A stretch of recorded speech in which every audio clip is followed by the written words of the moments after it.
വാമനൻ മഹാബലിയെ പാതാളത്തിലേക്ക് ചവിട്ടിത്താഴ്ത്തിയ കഥ അറിയാമല്ലോ. പാതാളത്തിലെത്തിയ മഹാബലിയുടെ ജീവിതം എങ്ങനെയാണെന്ന് അറിയണ്ടേ? മഹാബലിക്ക് 100 കൊട്ടാരങ്ങളാണ് പാതാളത്തിൽ ഒരുക്കിയിരുന്നത്. പൂക്കൾ നിറഞ്ഞ പൂന്തോട്ടങ്ങളാണ് കൊട്ടാരങ്ങൾക്ക് ചുറ്റും.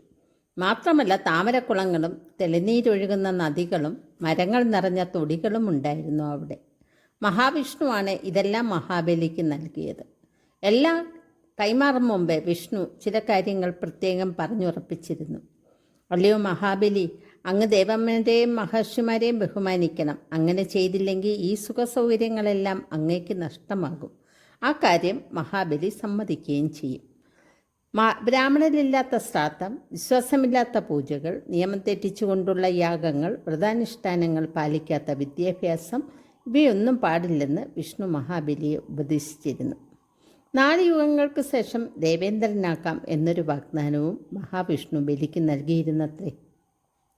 വിഷ്ണുവിൻ്റെ ആജ്ഞകളെല്ലാം അനുസരിച്ച് മഹാബലി താമസം തുടങ്ങി. അദ്ദേഹം തികഞ്ഞ വിഷ്ണുഭക്തനായി മാറുകയും ചെയ്തു.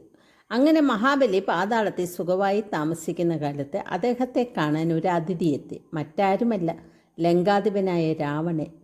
രാവണൻ മഹാവിഷ്ണുവിൻ്റെ ശത്രുവായിരുന്നു. വിഷ്ണുവിനെ തോൽപ്പിക്കാൻ മഹാബലിയെ കൂടെ കൂട്ടാനായിരുന്നു രാവണൻ്റെ വരവ്. തന്നെ പാതാളത്തിൽ അയച്ചതുകൊണ്ട് മഹാബലിക്ക് വിഷ്ണുവിനോട് അടങ്ങാത്ത പകയുണ്ടായിരിക്കുമെന്നാണ് രാവണൻ കരുതിയത്. പാതാളത്തിലെത്തിയ രാവണനെ മഹാബലി സ്വീകരിച്ചിരുത്തി. രാവണൻ തൻ്റെ വരവിൻ്റെ ഉദ്ദേശം മഹാബലിയെ അറിയിച്ചു.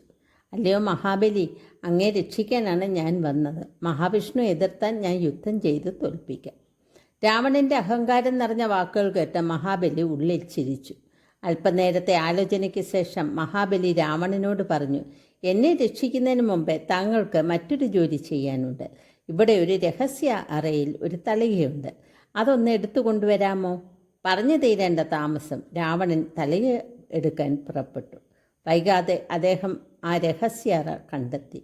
പക്ഷേ ആ കൂറ്റൻ തളിക എടുത്തു പൊക്കാൻ ശ്രമിച്ച രാവണൻ ബോധം കെട്ട് താഴെ വീണു. കുറേ കഴിഞ്ഞപ്പോഴാണ് ബോധം വന്നത്.